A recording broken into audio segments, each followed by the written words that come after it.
some relationships break the rules.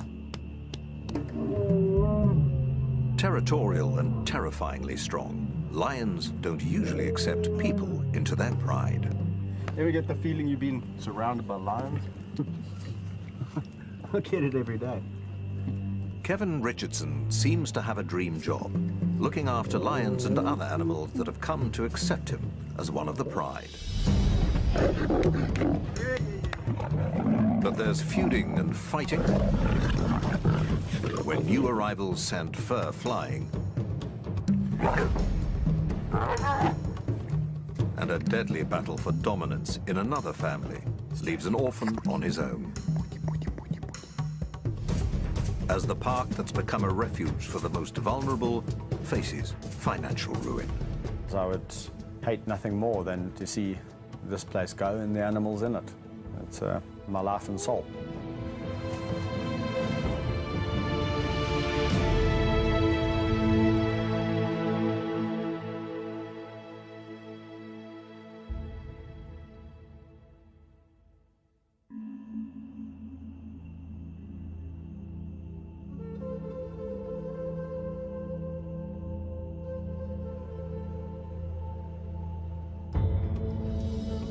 The private wildlife sanctuary, dubbed the Kingdom of the White Lion, covers almost 7 square kilometers.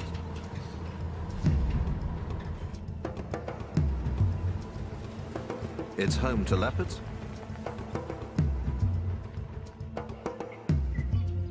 hyenas, and lions.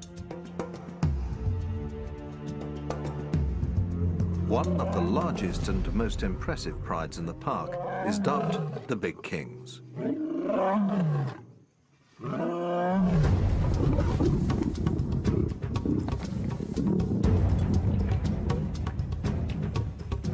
The family is headed by 4 males, 2 tawny lions, Rafiki and Siam, and 2 white lions, Alex and Kaiser. But they are growing restless. White lion Kaiser is challenging the other males for dominance. Kevin fears one of them might get hurt, so he's stepping in as peacemaker. Little big boy. A little big boy. As soon as he reached sexual maturity, everything changed. And he just became interested in one thing, and that was the woman. He's just taken it upon himself to be dominant over them all the time, and he gets extremely aggressive and unpredictable. And this results in extreme fighting between him and the other lions in this group. One lioness in particular is the object of Kaiser's affection. Already battling to pay the bills, Kevin can't afford any new cubs to house and feed. Females are given contraceptive implants. But males still retain their natural mating instincts. Unable to satisfy these natural urges can make them tense and frustrated. Kaiser needs a new home before his frustrations lead to violence. It's only a matter of time before we land up with someone or some lion being killed in this group, or exorbitant vet bills, because the lion's got half his face hanging off. And that's the reason why we're going to have to move him on.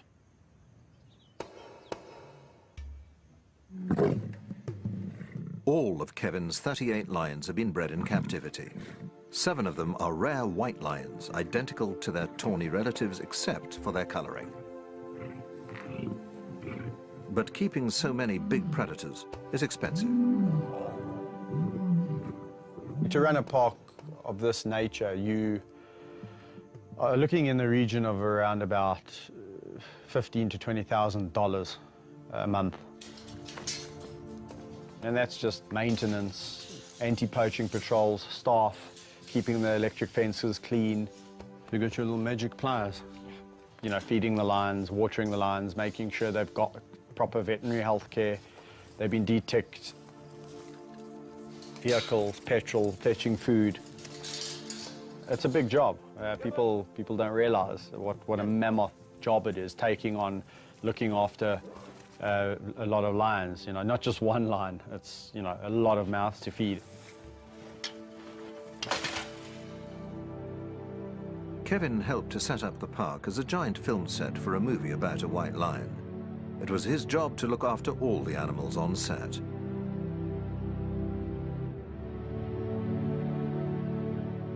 Once the film crew packed up and left, the lions stayed, joined by other cats and animals from another reserve, creating a new park, the Kingdom of the White Lion. It's hoped that profits from the film will pay to establish the park.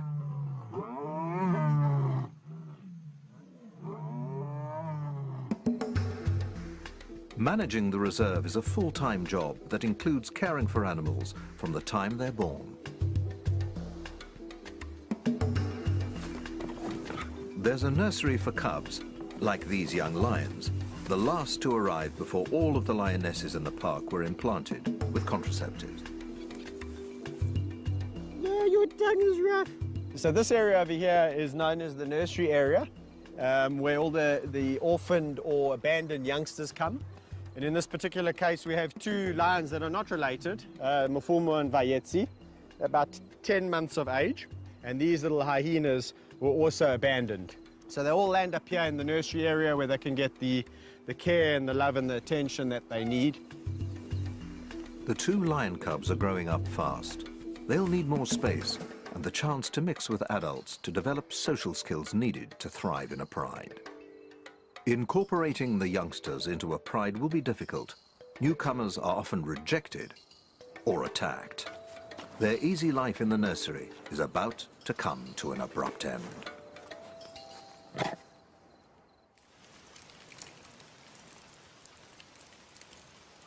Such care costs money, around £12,000 a month. Kevin and his backers need the White Lion film that was shot here to make money.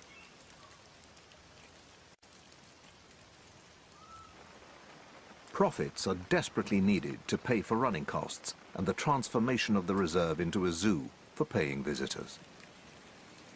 If the cash they need doesn't start to flow in, the park and its inhabitants face an uncertain future.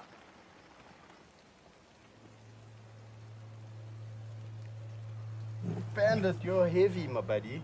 If the film, you know, for whatever reason now doesn't get out there, the consequences are that the park might have to shut down and we might be having to find homes for 37 lions, 20-odd hyena and the rest of the, you know, the animals that live here.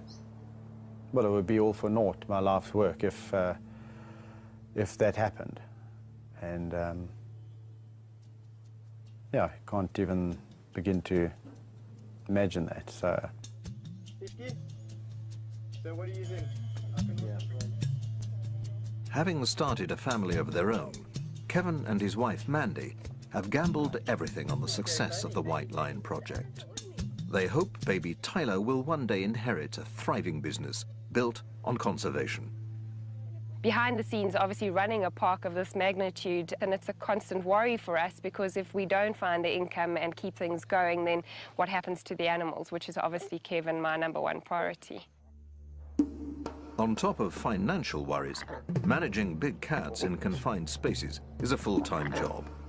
In the wild, there's plenty of space to roam, but in an enclosure, family feuds can erupt into deadly fights. That ear's ringing. In one pride, 3 young lions are approaching the age when, in the wild, they would leave to form a pride of their own.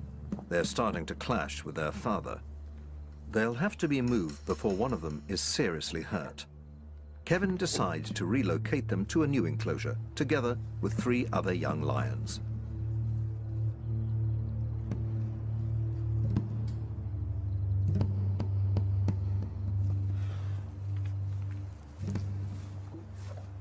Having hand-raised and spent intimate time with all of his big cats, Kevin has a good insight into which of them should get along together.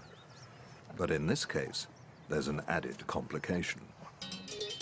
I'll tickle you to death. I'm gonna tickle you A hyena that thinks it's a lion. Spunny, the hyena, has grown up with 3 of the young lions from the time he was born.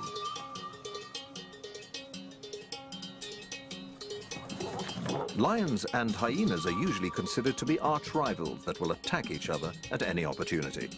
But Spunny has developed feline behaviors that would make him an outsider among other hyenas. He'll stay in the pride where he's long been accepted as an honorary lion.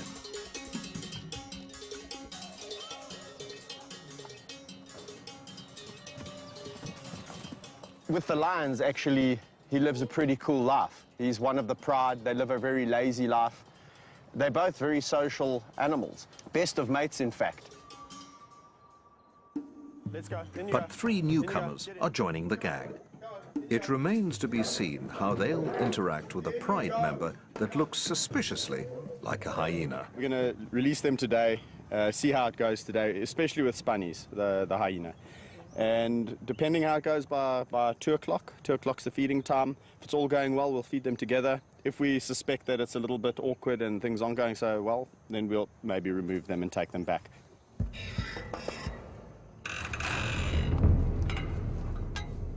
Experienced keeper Rodney Nombakana is the only other person allowed to handle animals in the reserve.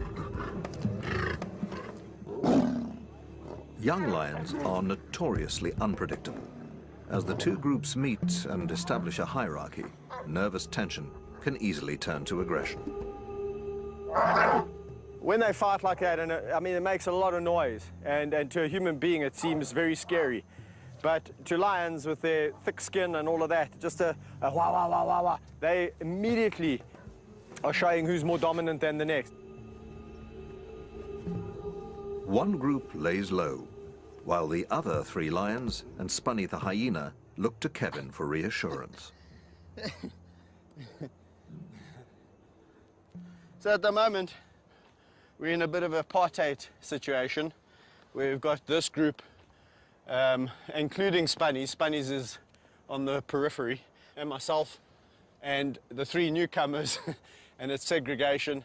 But it's gone really well. I'm really happy about it. There's been a little bit of nose touching and that kind of interaction. No aggression from either side. The 2 groups soon integrate and start to make friends.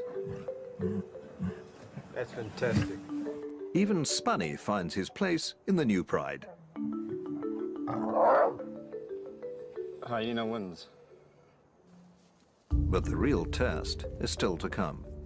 Feeding time will determine whether the new group can coexist peacefully, or whether a battle for a best morsel will descend into sectarian war.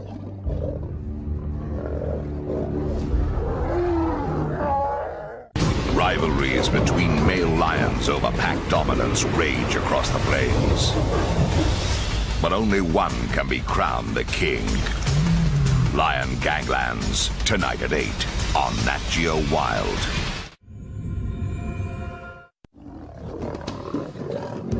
It's feeding time for a new pride nicknamed the Terrible Teens, and an ultimate test of whether the 2 groups that have only just moved in together can get along. Initial squabbles subside when they realize there's enough to go around.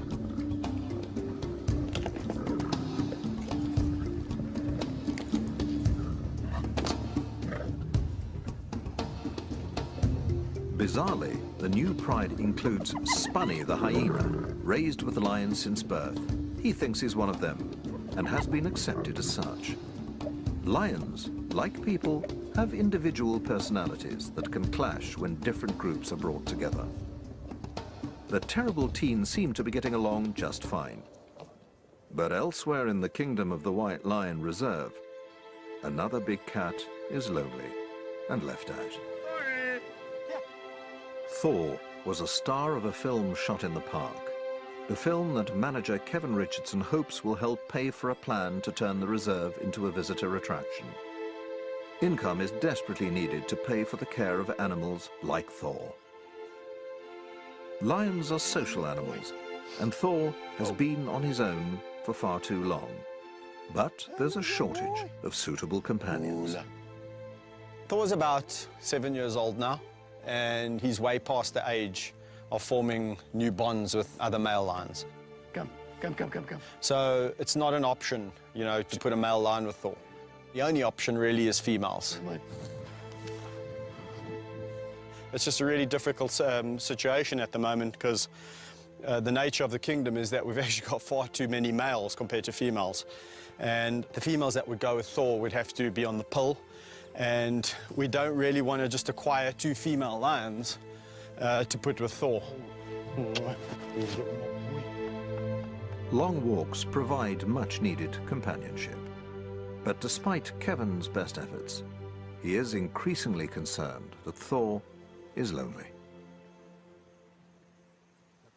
When the days go by and I've had a busy week, the only lion that really is in the back of my mind is old Thor, because I know he definitely needs some love and attention.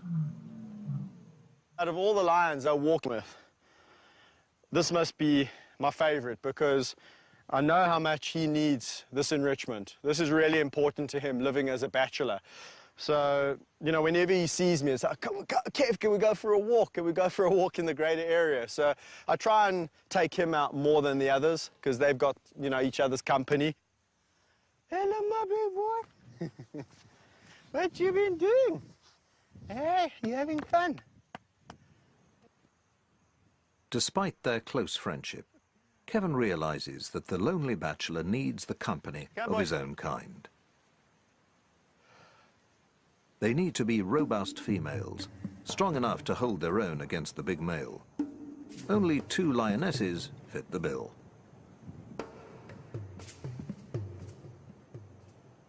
But they're already part of a stable pride, and there's no guarantee they'll get along with the temperamental Thor.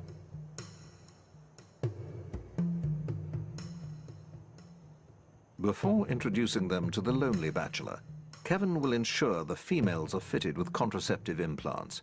He can't afford any more cubs to feed.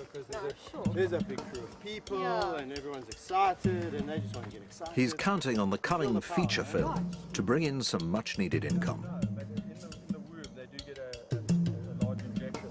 But publicity shots are interrupted by yet another creature crisis, this time in the hyena den. Civil war has erupted in one of the groups.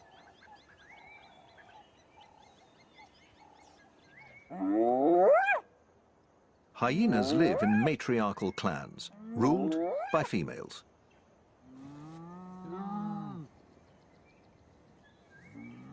They communicate using a complex language of body movements and sounds to establish their social hierarchy.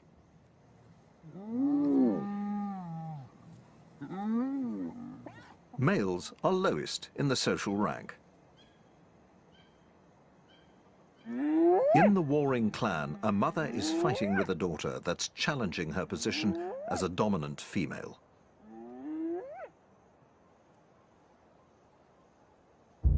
Hey, what's up with you guys? Eh?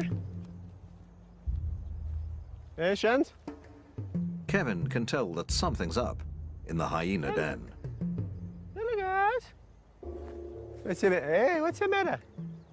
You all acting nervous, eh? He's in for a big surprise. Corey? Hey, what's going on with you?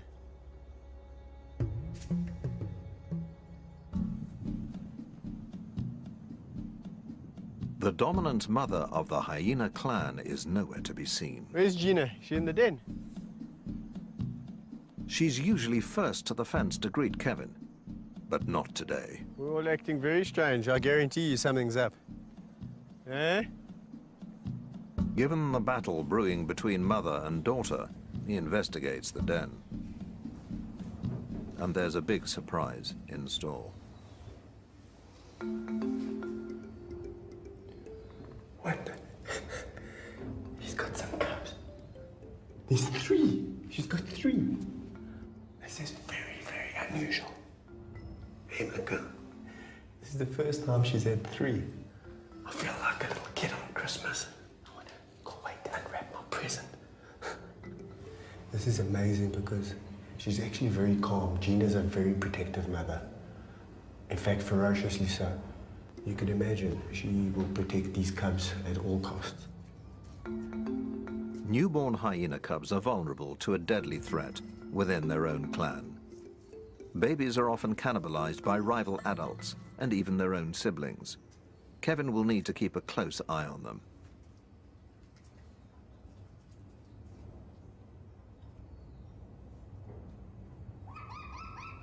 Their mother is also alert to any potential threat. Hello, boy. Sure. Yeah, Mommy doesn't want me to come too close. Nice, nice, nice, nice, nice. Sure. That's nice.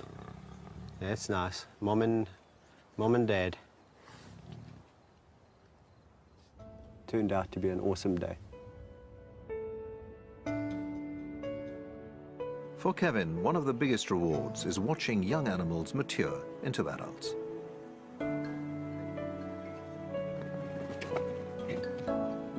And those closest to his heart are two lionesses he rescued as cubs. Well, over here we have Meg and Amy, probably two lionesses that I'll never have a better relationship with. Our love affair started pretty much 8 years ago when Mom abandoned them. Oh, really? They probably weigh in at about 180 kilograms each. But their characters are so different. Although they've had the same upbringing, the same input, the same amount of love, the same amount of discipline, Amy is a little bit more reserved, sometimes can be petulant. Meg, on the other hand, is just the most boisterous, outgoing, fun-loving lioness you'll ever come across. And that's why I can go swimming in the river with her.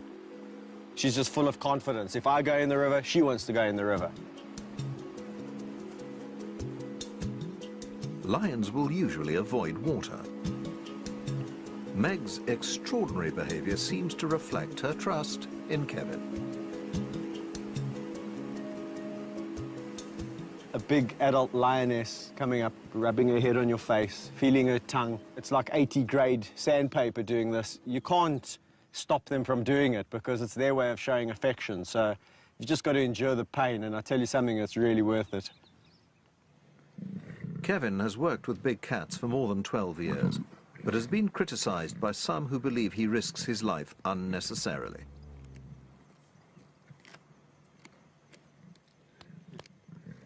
Yeah, I get criticized all the time for the way I interact with the lions. You know, a lot of people say, do you really need to interact with them that intensely?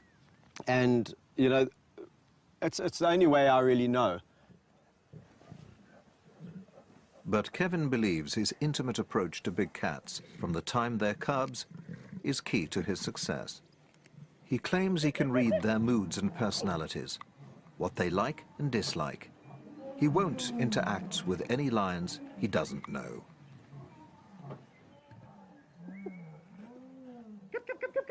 Yeah, go.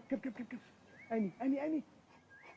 So Meg and Amy are just those two unique individuals that I can do this kind of thing with quite freely. And truly, if I fell asleep in this enclosure, I honestly can say I fear not that they would jump on me and try and eat me while I'm sleeping.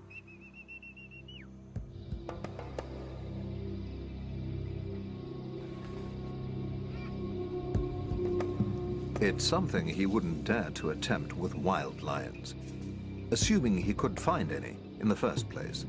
Wild populations have declined by 80% in less than 30 years. It's estimated that there are only 25,000 left. White lions are the rarest of all and can only be found in a small region of South Africa. Kevin has been invited to discover why there are so few white lions left in the wild.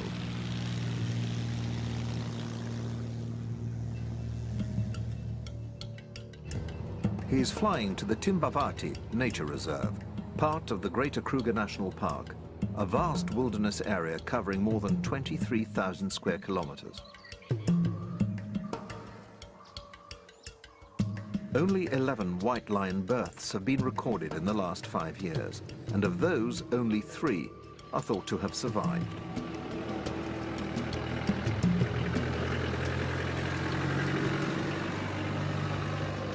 Kevin has joined Ranger Patrick O'Brien and tracker Albert Ubisi to try and find them. If they succeed, it'll be the first time Kevin has seen a white lion in the wild.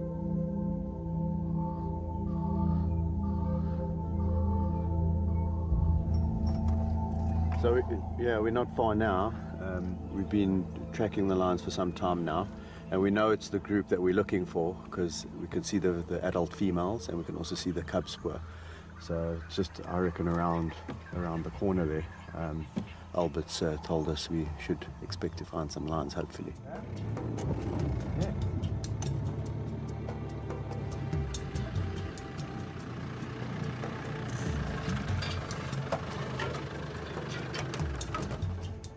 Sure enough, Kevin is rewarded with his first sighting of the rarest lions in the world.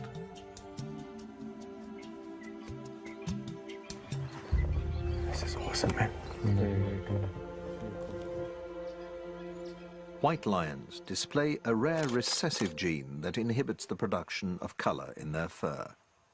But they are not albinos. Their paw pads and lips are pigmented, and often their eyes are bluish instead of the usual golden brown.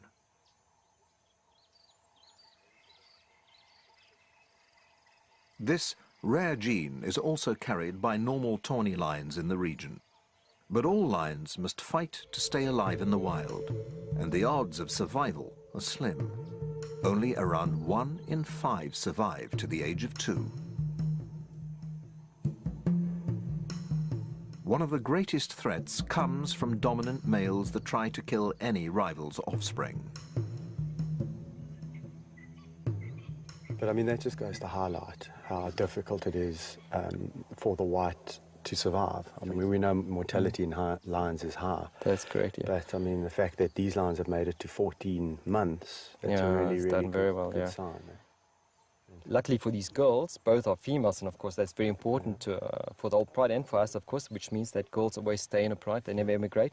Of course, lionesses are the core foundation of a pride, and with these 2 girls staying in the pride, it just means that, of course, it's going to be great in the future to see these 2 girls grow up and become adults. Isn't that going to be fantastic? Eh? Can you imagine, coming here and 2-3 years from now and seeing these massive adult white lions hunting? I'm going to be back, I'll tell you that much. I will be back. Very impressive. Captive white lions, like those in Kevin's protected reserve, obviously have far better chances of survival. He believes the best way of ensuring their survival in the wild is to conserve the dwindling tawny lion population that carries the white gene. As you know, at the Kingdom, several white lions that I work with, and I've always just been maintaining that we should be conserving the tawny gene in this area specifically. And, you know, when I was told that these cubs were born, I was like, you see, I mean, that just goes to prove that there's tawnies carrying the gene. You know, both mothers are tawny, and that clearly indicates that, you know, you don't have to be a white lioness to produce white cubs. And there's a very good chance, and maybe that white gene is a lot more prevalent than what we actually think it is. And even more reason to be protecting these tawnies in this area. Exactly, and this is what's so important about this area, is the fact, you know, this is the only place that they are naturally still found. Yeah. The trip has given Kevin time to reflect on the role he'd like his reserve to play in lion conservation. If he can transform the park into a public attraction, he hopes it will help inspire people to support conservation. But he needs money to do it. And that depends on the success of a feature film.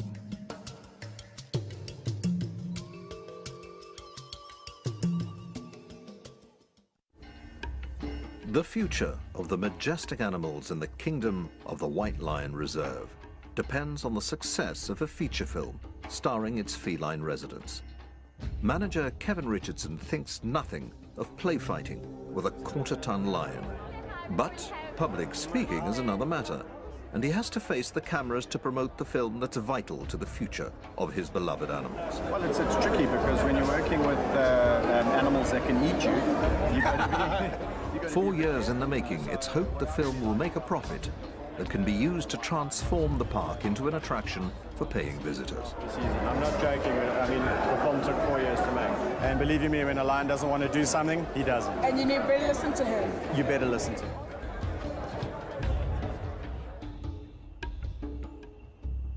Over the following days, the movie receives its first reviews.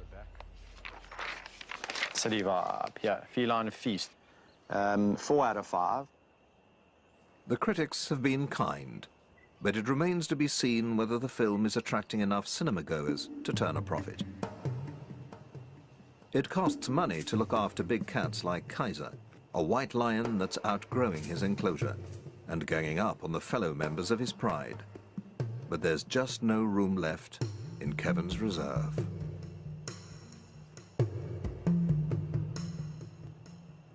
A lion like Kaiser, obviously, we'd like to find him a really good home. So you've got to go into, you know, the details of who's this person, how long have they been involved with lions, do they have the right documentation, what's the facility like, what's his enclosure going to be like, because he's really been used to a great life. It could take months to find Kaiser a good home. Unscrupulous overbreeding of lions in South African parks and zoos means there are already too many big cats looking for homes. Some end up in so-called canned hunts, in which they are released to be pursued and shot by trophy hunters. Kevin simply won't allow that to happen to one of his cats.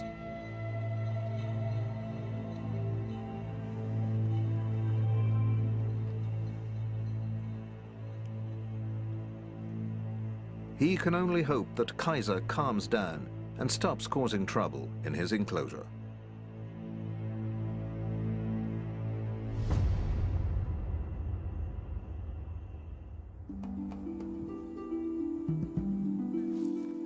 In the nursery, two cubs that have grown up together are fast approaching adolescence. They'll have to be introduced into an adult pride to gain the confidence and social skills they'll need to thrive.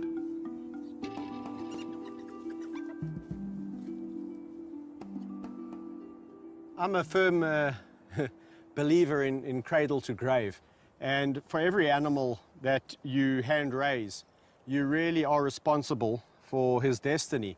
So if an animal has been taken away for whatever the reason, it's a lifetime commitment, and you've got to really figure out what's going to happen with that animal when it gets older. Come, boys. Come, Fumo. Come, boys. The cubs have a big week ahead of them. Come, let's go. Come, let's go. Come. Good boys. The plan is to gradually introduce the cubs to the adult members of their new pride, the so-called terrible teens. If the cubs were suddenly dumped into the deep end, fighting and serious injuries could result as the adults follow natural instincts to show the cubs who's boss.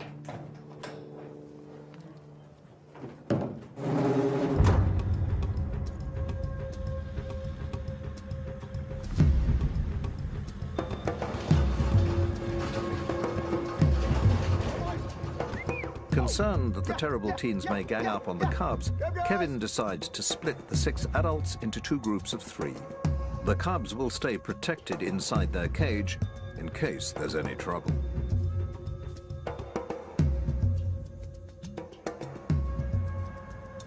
I'm a little bit apprehensive because these 3 are notoriously aggressive, especially when it comes to lions, other lions that they don't know. But they, you know, they speak a different language to us, so maybe they'll know something that we don't. Maybe Mafuma and Vayetsi, being smaller and younger, will just submit. If that happens, it's fantastic. If it doesn't, we'll have to conjure up another plan. Hello, boys. Oh, hello, boys. Oh, look. Come look. Nicely. Who's that? Look, they've been so nice and friendly. Despite Kevin's initial anxiety, the mood seems relatively relaxed. This is much, much better than I expected. This is phenomenal. There was like almost some form of, you know, acknowledgement that we know we are a little bit weaker than you guys, you 3, we 2, we younger. So it was really, really good. Some new friends. Oh, it is so tempting to release Mafuma and Vayetsi with this group because it's gone so well. But in all the years of experience, I've realized one thing: overconfidence is a bad thing. And I just think we should wait probably another 1 or 2 introductions like this before we release, because they can almost lure you into a false sense of security where you think, everything's okay. And as soon as you open this gate, it's a different story. Next, Kevin introduces the youngsters to the more unpredictable half of the terrible teen's pride. Unbelievable. Bandit. They're the oldest and most unruly trio of the group. Quickly surrounding the van, they seem to sense the new arrivals inside. Once again, the cubs are kept in the cage for their own safety. It's not the terrible teens, but one of the cubs that gets aggressive, albeit from behind the safety of a cage. Come on, be nice. Be nice. Vayetzi, why you being a naughty boy? Don't be a naughty boy. Oh, whoa, whoa, whoa, whoa. Eh? That was really incredible interaction. It went exactly opposite to how I thought. I thought the youngsters would be a lot more submissive and roll on their backs, and that these guys would show some aggression and show some authority. It was exactly the opposite. The youngsters came at them full of aggression, and these guys were completely passive. How are you doing in and amongst all of this? Kevin keeps the van open for an hour, hoping that relations will improve. Hey, Vayetzi! Okay, so I think what I'm going to do is let them all out together. We've done this a couple of times. There's hardly any interest. The only lion that's really showing any form of aggression is Vayetzi. It's because he's a bit nervous. Mafumu is completely relaxed. These guys are not going to do anything bad. I think if anything, it's going to come aggression from the youngsters. These guys might give a wah, wah, wah, and it's going to be all over. So I'm going to go and let them out. Be nice. Okay. Without the protection of a cage, cub Vayetzi's bravado quickly fades into submission.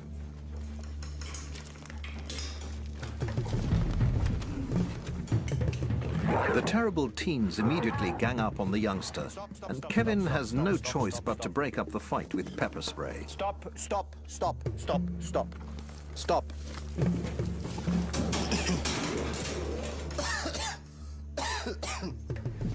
I just got a hunch that it would be okay to let them all out. They're all in jolly moods, and especially the youngsters have been extremely submissive. So that's until Mr. Bandit decided to pick on them. And once he started picking on them, Bobcat came in from behind, where I had to defuse the situation with a little bit of help from a friend called pepper spray. Nice. I want nice, nice, nice, nice. In such cases, pepper spray is used as a last resort to stop fights breaking out, protecting the cats and himself. An accidental bite could prove fatal.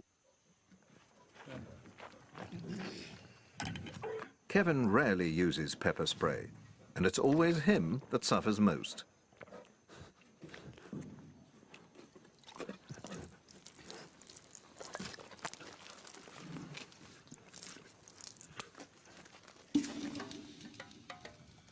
The terrible teens have lived up to their reputation. Introducing them to the cubs hasn't worked as well as he'd hoped.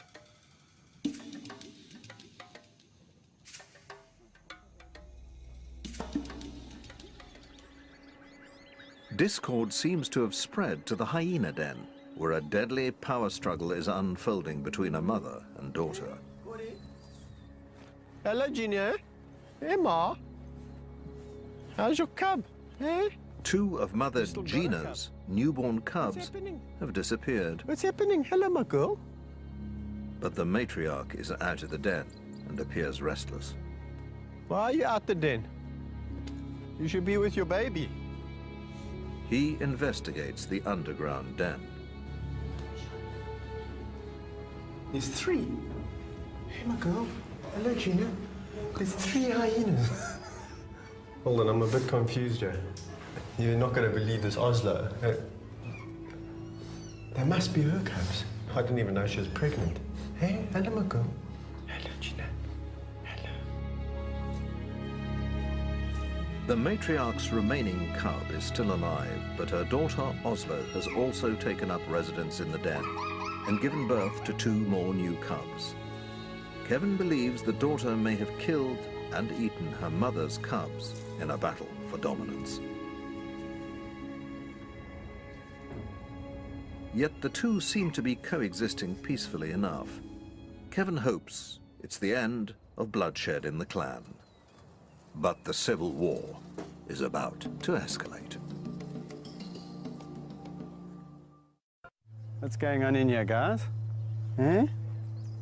A mother and daughter are killing each other's cubs in a savage battle to dominate the hyena clan. My goodness, what's going on here? Eh? A total of 4 cubs have disappeared. Matriarch Gina is avoiding the den. It's a bad sign. She seems a little bit calm and friendly, and that's a bit worrying, because if she had a cub, she would be a lot more cautious and protective. The hyenas are behaving strangely. The daughter and another male are raising their tails, a clear sign of aggression. These guys are showing signs of a little bit too much aggression, and I think we should start hopping out of here, right? Kevin investigates the den that just days ago was alive with newborn cubs. Let's just see if I can entice him down here. This is crazy.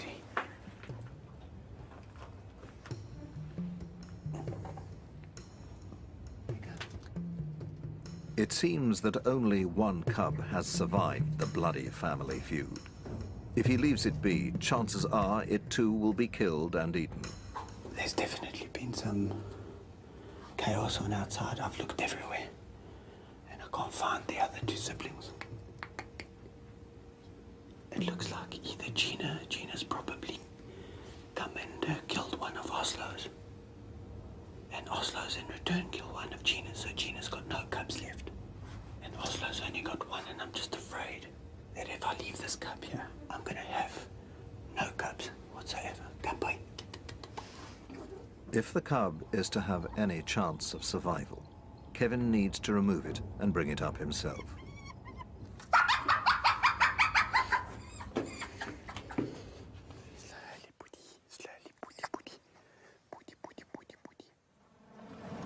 Hand-raising the hyena cub is another full-time job with another costly mouth to feed.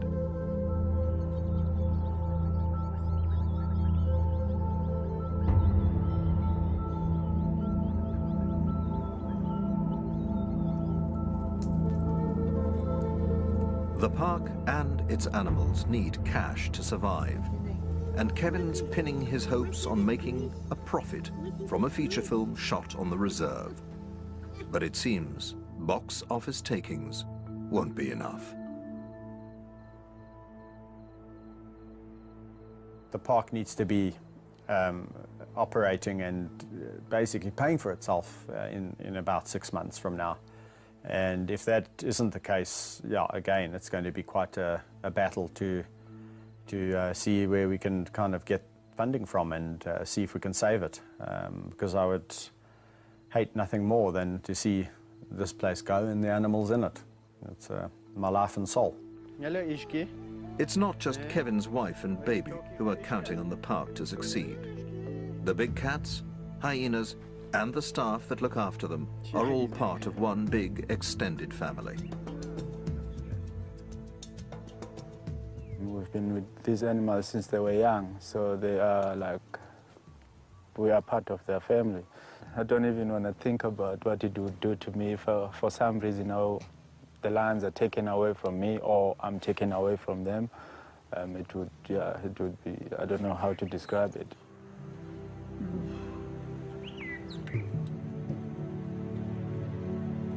12 years ago, I made a little pact with 2 lions called Town Napoleon, and the commitment was to really see them through to old age. And that's basically a lifetime commitment, and I'm not going to throw in the towel just because we've got a couple of financial issues.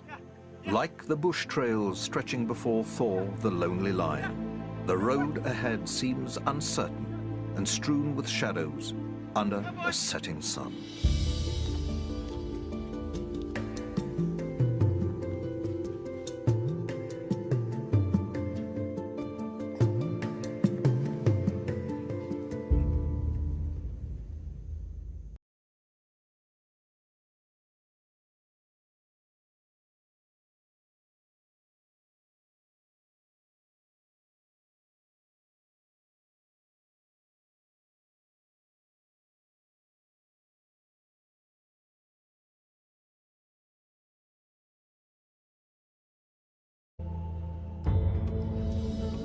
The private wildlife sanctuary, dubbed the Kingdom of the White Lion, covers almost 7 square kilometers.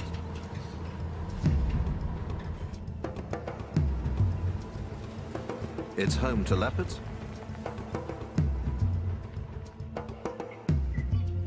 hyenas, and lions. One of the largest and most impressive prides in the park is dubbed the Big Kings.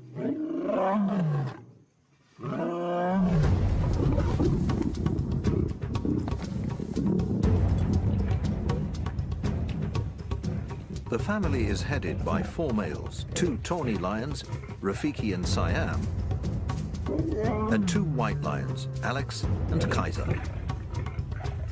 But they are growing restless. White lion Kaiser is challenging the other males for dominance. Kevin fears one of them might get hurt, so he's stepping in as peacemaker. Little big boy. A little big boy. As soon as he reached sexual maturity, everything changed. And he just became interested in one thing, and that was the woman. He's just taken it upon himself to be dominant over them all the time, and he gets extremely aggressive. Of this nature, you are looking in the region of around about $15,000 to $20,000 a month. And that's just maintenance, anti-poaching patrols, staff, keeping the electric fences clean. You got your little magic pliers.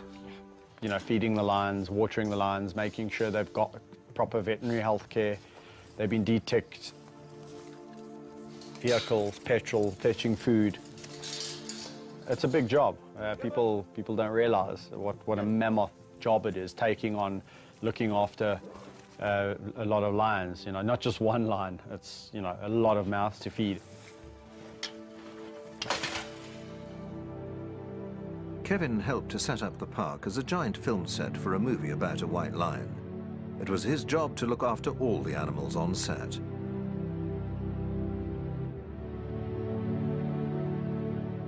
Once the film crew packed up and left, the lions stayed, joined by other cats and animals from another reserve, creating a new park, the Kingdom of the White Lion. It's hoped that profits from the film will pay to establish the park.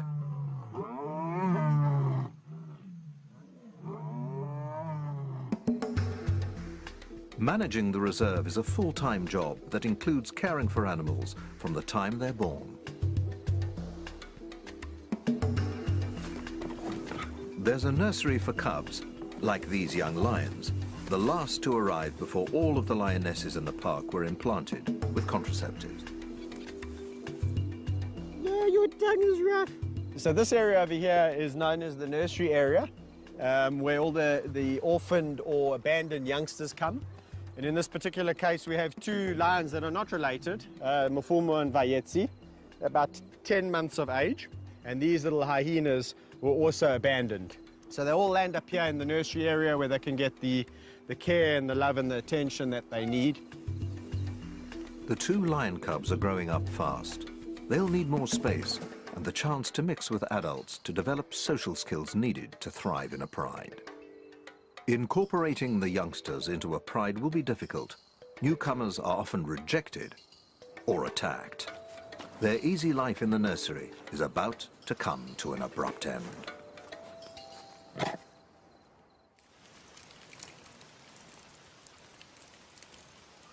Such care costs money, around £12,000 a month. Kevin and his backers need the white lion film that was shot here to make money.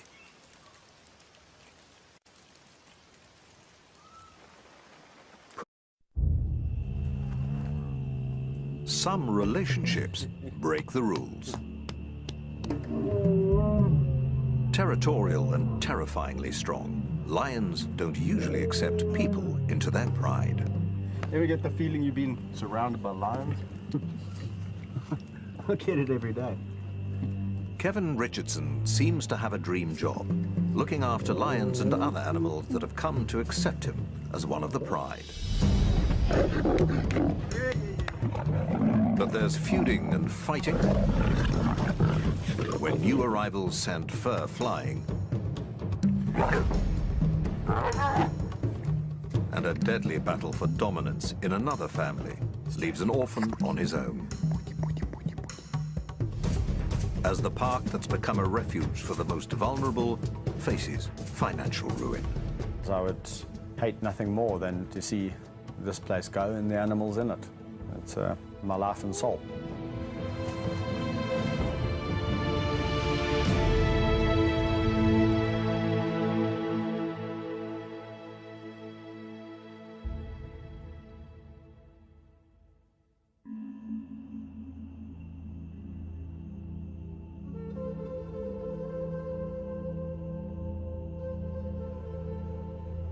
And unpredictable. And this results in extreme fighting between him and the other lions in this group. One lioness in particular is the object of Kaiser's affection. Already battling to pay the bills, Kevin can't afford any new cubs to house and feed. Females are given contraceptive implants. But males still retain their natural mating instincts. Unable to satisfy these natural urges can make them tense and frustrated. Kaiser needs a new home before his frustrations lead to violence. It's only a matter of time before we land up with someone or some lion being killed in this group, or exorbitant vet bills because the lion's got half his face hanging off. And that's the reason why we're going to have to move him on.